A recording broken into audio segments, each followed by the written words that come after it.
खुलुमबाय आं सिबिरानि ब्रह्म गोजोन फुंबिलिनि बयनिसिमबो गाहाम हामलायनायखौ जासिहरनाय थाबाय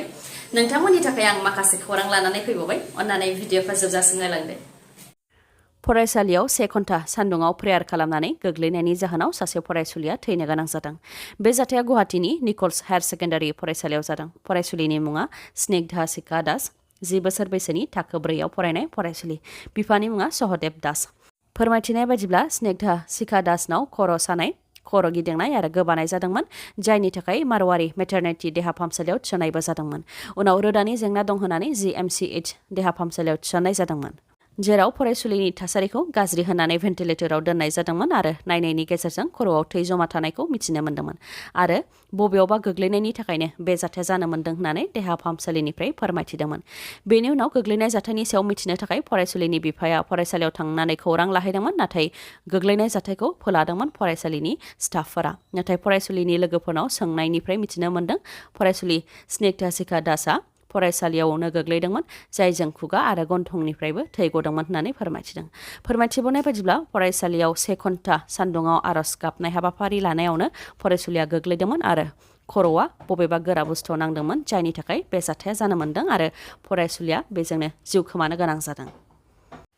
आलादा बड'लेण्डनि थाखाय दिल्लीनि जन्तर मन्तराव सोमावसारनाया मैया जोबनानै थांबाय नाथाय सोमावसारनाय जाफुबाय थानायावनो पुलिस आरो CRPF फैनानै सोमावसारगिरिफोरखौ हमनानै गुबुन गुबुन थानायाव लानानै थांदों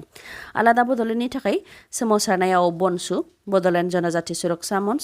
अल India Bodo' people's national league for Bodoland statehood Bodo' writers academy आरो बर'नि माखासे मानिजाथाव आफादफोरजों लोगोसे रायजो राजाफोर गासै 700नि गोबाङा बे सोमावसारनायाव बाहागो लादोंमोन बे सोमावसारनायाव बाहागो लानानै बारग' MP सानसुमा खुंगुर बैसोमुथियारि बिथाङा फोरमायथिदों दि आलादा बड'लेण्डनि थाखाय सोमावसारनाय हाबाफारि लानो थाखाय दिल्ली पुलिसनाव गनायथि लाखादोंमोन आरो दिल्ली पुलिसाबो फुंनि 10 रिंगानिफ्राय बेलासि 4 रिंगासिम सोमावसारनो गनायथि होदोंमोन नाथाय सोमावसारनाया जागायनायनि एसे उनावनो गोबां पुलिस आरो CRPFआ सोमावसारनायखौ होबथाफैदोंमोन आरो हमनानै गुबुन गुबुन थानायाव लानानै थांदोंमोन नाथाय जन्तर मन्तरावनो कार्बि आंलं दिमा हासावनि ट्राइबेल बिदा फंबायफोरजों लोगोसे गुबुन गुबुन रायजोनि आफादफोराबो सोमावसारदोंमोन नाथाय बिथांमोनखौ जेबो हेंथा होआखै बेनिखायनो बेयाव राजखान्थि खैसार थानायनि सन्देह खालामदों आसाम सरकारा राजखान्थि सोलो खालामनानै हम मिनिस्ट्रिनि सायाव गाज्रि सोलो सोनायनि सन्देह खालामदों सानसुमा खुंगुर बैसोमुथियारि बिथाङा बेराफारसेथिं पुलिस आरो CRPFफोरा सोमावसारनायखौ हेंथा होफैदोंब्लाबो मोजांसो जादों होननानै बुंथिदों सानसुमा खुंगुर बैसोमुथियारि बिथाङा मानोना बेबायदि हेंथा होफैनायजों भारत सरकारा दि बर'फोरखौ नेवसियो बेखौ गासै भारतआनो मिथिबाय नाथाय जेब्लासिम बड'लेण्ड मोना अब्लासिम जिराया आरो बे सोमावसारनायजों लाख लाख बर' सुबुंफोरनि मेगना गेवगोन होननानै फोरमायथिदों बिथां सानसुमा खुंगुर बैसोमुथियारिया बेनि अनगायैबो आलादा बड'लेण्डनि थाखाय दाबि खालामनायनि अनगायैबो 3 दाबि खालामबावदों बेनि मादाव BKWAC आव जेबो पावार एन्ड फांसन गैया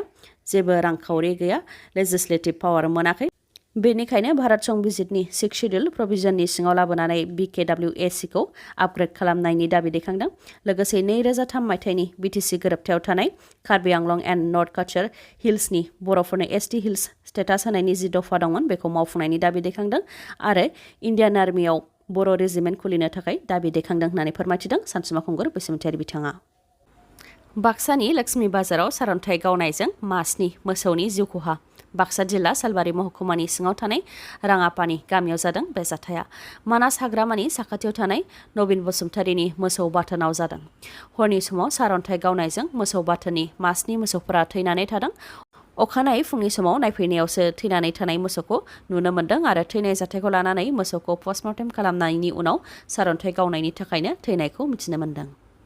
आलादा बड'लेण्डनि थाखाय सोमावसारनायखौ पुलिसनि होबथानाया बयखौबो गोख्रोंसिनसो खालामदों आरो बर'फोरनि सेन्टिमेन्टखौ गरमसिनसो खालामदों बे खोथाखौ बुंथिदों बड'लेण्ड जनजाति सुरक्षा मन्चनि दैदेनगिरि दावराव देख्रेब नार्जारि बिथाङा दिल्लीयाव आलादा बड'लेण्डनि दाबि खालामनायखौ पुलिस आरो CRPFआ होबथानायनि सायाव दावराव देख्रेब नार्जारि बिथाङा बुंथिदों दि पुलिसनि होबथानायजों सोमावसारनाया जाफुंसारदोंसो मानोना बिजों खुद्रिनाया बांसिनसो जादों सोमावसारनायखौ गोख्रोंसिनसो खालामदों आरो बर'फोरनि सेन्टिमेन्टखौ गुदुंसिनसो खालामदों होननानै फोरमायथि बिथाङा लोगोसे बे सोमावसारनायखौ होबथानायाव आसाम सरकार BTC सरकार प्रमद बर' आरो एबसुनि दिपेन बर'नि आखाइ दं होननानैबो बुंथिबावो बिथाङा आरो बिटिआर गोरोबथा जानायनि उनावनो बड'लेण्ड दाबिनायनि थाखाय बिथांमोननि मान सन्मानाव नांदों जायनि थाखाय बे सोमावसारनायखौ होबथादों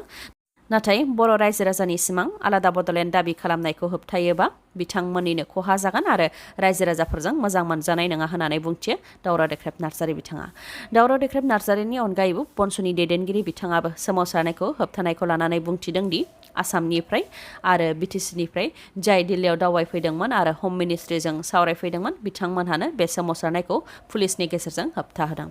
बिथांमोनहानो बर' हारिनि देरसिन सिमां आलादा बड'लेण्ड सोरजिनायनि हेंथा दिल्ली पुलिसनिफ्राय गनायथि मोनखांनायनि उनावबो गणतान्त्रिक भाबै सोमावसारनायखौ होबथानाया डेम'क्रेसिखौ सिफायनाय जादों होननानै बुंथि बिथाङा। बेराफारसेथिं सोमावसारनायखौ होबथानायाव एबसुनि आखाइ दं होननानै अजद होनाया लाजिथाव आरो दुखुनांथाव होननानै बुंथि दिपेन बर' बिथाङा। मानोना एबसुनाव बेबायदि गाज्रि साननाय गैया आरो दिल्ली पुलिसखौ इनफ्लुयेन्स खालामनो थाखाय गोहोबो गैया होननानै बुंथियो। लोगोसे बिथाङा बुंथिबावदि सोमावसारनो थाखाय दिल्ली पुलिसनिफ्राय गनायथि मोनखांनायनि उनावबो सोमावसारनायखौ पुलिसा होबथानायाव बिथांमोननि आरो गनायथि होनायनि गेजेराव मा टार्म्स एन्ड कन्डिशन दंमोन बेखौ नायब्लासो बुजिनो मोनगोन। बेनि अनगायैबो दिल्लीयाव सोमावसारनायाव सिगांनि समावबो माब्लाबा गनायथि मोनोमोन माब्लाबा गनायथि मोनामोन, माब्लाबानि समाव गनायथि मोनोब्लाबो केन्सेल जाफिनोमोन। बेबायदिनो गोबां जेंनाया नुजाथियोमोन। बेनिखायनो गावजों गावनि गेजेराव गोरोन्थि सानलायालासे बयखौबो गोजोनै आवगायलांनो थाखाय खावलायो दिपेन बर' बिथाङा।